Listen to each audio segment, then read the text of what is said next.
اور کما قال نبی صلی اللہ علیہ وسلم۔ میرے محترم تمام معزز مہمانان گرامی جو مختلف ممالک سے تشریف لائے ہوئے ہیں،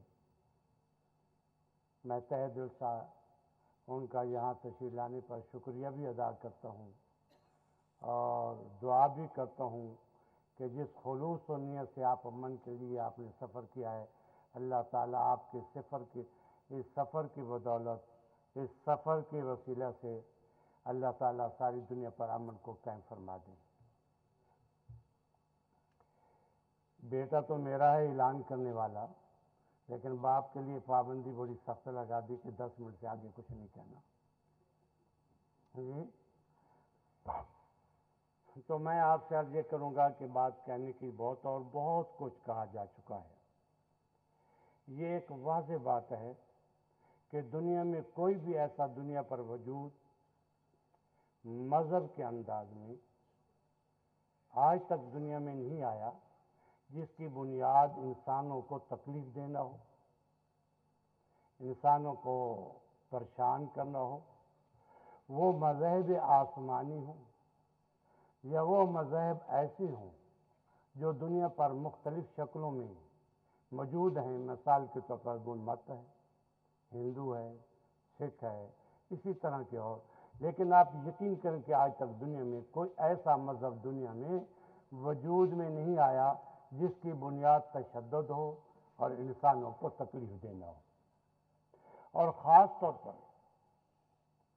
دنیا کے اندر مذہب کے طور پر جس کو زیادہ مذہب کے طور پر بڑی پابندی کے ساتھ فالو کیا جا رہا ہے، اس کی اطاعت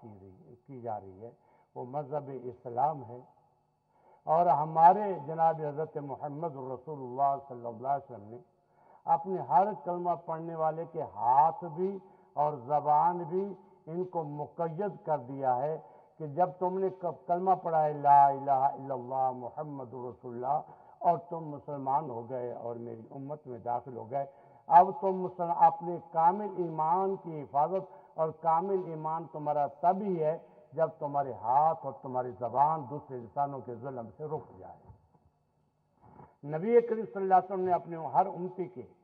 ہاتھ اور زبان کو ظلم سے روک دیا ہے، اور ظلم کے لیے ان پہ تالے ڈال دیے ہیں اور ان کو زنجیروں سے ہاتھوں کو جکڑا ہے اور زبانوں پر اس معاملہ میں مہر لگا دی ہے کہ ظلم نہ زبان سے کرنا ہے، نہ الفاظ کو نکالنا ہے، نہ ہاتھ کسی کی طرف بڑھانا ہے، نہ قلم سے، نہ ضرب و شدید سے۔ ظلم کے جو بھی انداز ہیں اللہ کے نبی نے ان تمام کے دروازے اپنی امت کے ہر فرد پر روک دیے، اس میں کوئی گنجائش نہیں۔ لیکن میرے عزیزان محترم، بیٹے نے پابند کر کے بہت تھوڑا سا وقت دے کر کے میں جو کچھ کہنا چاہتا ہوں، اس میں کوئی شک نہیں کہ آنے والے حضرات جو یہاں موجود ہیں اور دنیا بھر کے اسلامی اسکالر، وہ دنیا بھر کے مذاہب جو وہاں اپنی جگہ پر قیادتیں کر رہے ہیں، کوئی بھی دنیا کا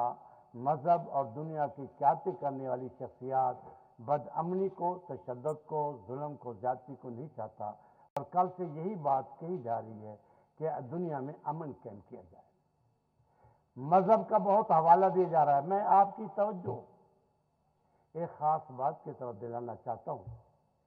اس دنیا کے وقت کا جو تشدد ہے، یہ دہشت گردی ہے، یہ قتل و غارت ہے، جس نے اس وقت ساری دنیا کو گھیر لیا ہے، میں تھوڑا سا نقطہ آپ کی توجہ اس بات کی طرف مبذول کرنا چاہتا ہوں کہ میں سمجھتا ہوں کہ یہ کسی مذہب کے مبلغ کی تبلیغ سے، کسی بھی ایک جماعت یا ایک فرد کے وعد سے، کسی بھی مذہب کے ایک داعی کی دعوت سے،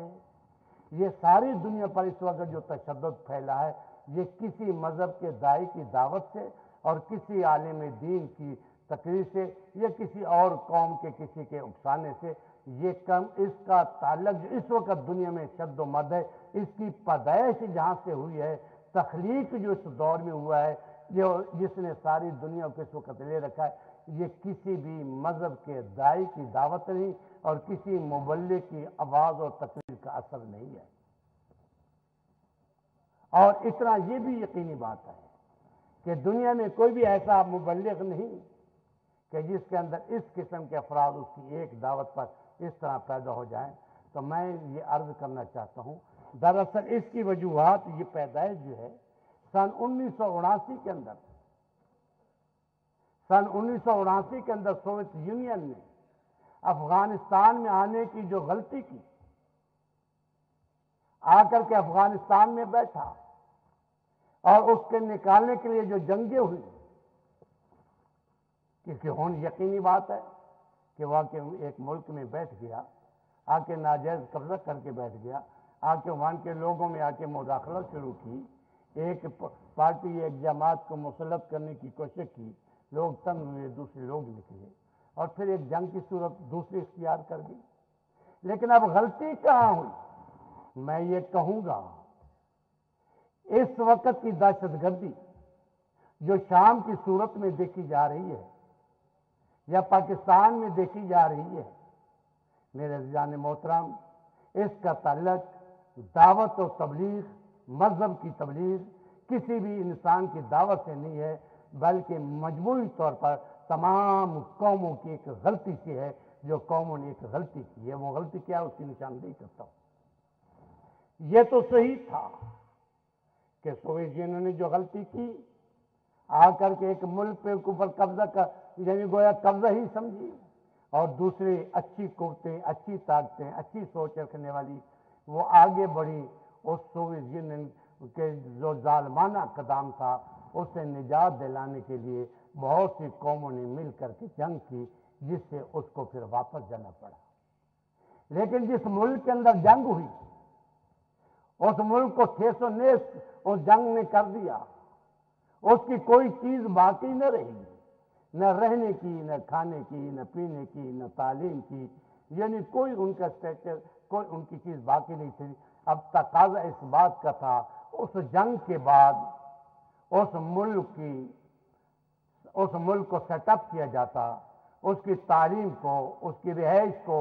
اس کے اسپتالوں کو، ان کی سڑکوں کو، اس کو قوم کو رہنے کے اور کاروبار کرنے کے مواقع دیے جاتے۔ یہ تمام ان قوموں کی ذمہ داری تھی جن قوموں نے سب نے مل کر کے وہاں جنگ کی۔ لیکن اجتماعی غلطی یہاں ہو گئی کہ وہ روس تو چلا گیا، لیکن اس ملک کی اس بدحالی میں چھوڑ کے ہم اپنے گھروں میں گئے۔ اور اس وقت جب وہ لوگ آزاد ہو گئے، جن لوگوں نے اسلحہ نہیں دیکھا تھا، کلاشنکوف نہیں دیکھی تھی، اس کلچر کو نہیں دیکھا تھا، ان کو نے آزاد چھوڑ دیا۔ تو میرے عزیزان محترم، میں یہ سمجھتا ہوں کہ یہ جتنی اس وقت کی دہشت گردی ہے، یہ اس وقت کی پیداوار ہے۔ اس سے پہلے اس رنگ میں، اس انداز میں دنیا پہ دہشت گردی نہیں تھی۔ قریب کے زمانے میں ایسی دہشت گردی نہیں تھی۔ اس کو کسی ایک قوم پر نہیں ڈالا جا سکتا، یہ ایک قوموں کی اجتماعی غلطی تھی۔ پہلی بات یہ کہ اس غلطی سے بہت سے سبق سیکھے جا سکتے ہیں، لیکن سب سے زیادہ اس غلطی کا اثر پاکستان میں ہوا۔ جو پاکستان میں اثر ہوا ہے اس بیماری کا، اس کو میں ذکر کے اپنی بات تقریر ختم کروں گا، کیونکہ جب یہ دہشت گردی یہاں سے پیدا ہوئی، یہاں گروپ پیدا ہوئے، انہوں نے پاکستان کے قربوں اور بہت دور دور علاقوں میں بھی جا کے کی، امریکہ میں بھی ہوئی، لیکن سب سے زیادہ نقصان اس کا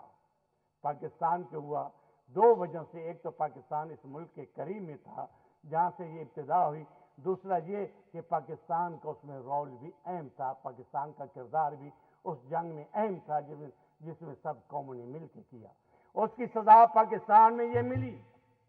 آج میں آپ کو واضح عرض کرتا ہوں، یہ کیسی بے آواز جنگ ہے دہشت گردی کی کہ 50,000 افراد ہمارے پاکستان کے قتل ہو چکے، شہید ہو چکے ہیں ان دہشت گردوں کے ہاتھوں میں۔ پاکستان کی قوم نے اس کا نتیجہ یہ دیکھا ہے کہ 50,000 افراد ہمارے سول کے شہید ہو چکے ہیں، اور ہماری صنعت تباہ ہو گئی، معیشت ہماری تباہ ہو گئی، ملیں ہماری اس وقت تک بند ہیں، صنعت کا اتنی ملک کے اندر دہشت گردی کو پھیلایا گیا کہ ہمارے صنعت کار ملک سے بھل گئے، ملک سے بھاگ گئے، صنعت کا پہیہ جام ہو گیا اور کوئی معیشت تباہ ہو گئی، ہمارے کاروبار تباہ ہو گئے، ہمارے اسکولوں کے تعلیمی خطرناک صورتحال اختیار کر گئی، گھروں میں چین و سکون نہ رہے، جنگ نہیں، کسی دشمن نے آ کے حملہ نہیں کیا، لیکن اس وقت جو ہمارے پاکستان کے حالات ہے یہ جنگ سے کہیں ابتر ہمارے حالات بن گئے تھے۔ اس لیے میں سمجھتا ہوں کہ جو قومیں اس وقت پرامن ہیں، اللہ کہے کہ ساری قومیں پرامن رہیں، لیکن یہ دہشت گردی ایک ایسا بے آواز ہتھیار ہے جس ملک پہ گر رہا ہے، میرے ملک پہ گرا ہے، میرے ملک اس وقت اس کے حالت جنگ میں ہے اور اس وقت اس کے خطرات ہمارے سامنے ہیں۔ مجھے علم ہے کہ معاشی حالت ہماری برباد، کاروبار ہمارے برباد، تعلیمی نظام ہمارا برباد، سکون ہمارے برباد، چین ہمارے برباد، کسی ایک کمیونٹی کا نہیں۔ اگر کوئی میرا سکھ بھائی کہتا ہے، یا ہندو بھائی کہتا ہے، یا شیعہ بھائی کہتا ہے، یا سنی بھائی کہتا ہے، اس ملک کے رہنے والے جتنے ہیں سب کے سب اس کے برابر کے شریک ہیں، شکار ہیں۔ اور 50,000 سول کے علاوہ کتنا پاکستان تو سب سے زیادہ قربانی دی اس دہشت گرد۔ کون سا دنیا میں ایسا ملک ہے کہ جس نے اس دہشت گردی کے خلاف 50,000 افراد، 50,000 اپنی مائیں، اپنی بہنیں، اپنے بچے، اپنے بوڑھے، اپنے جوان،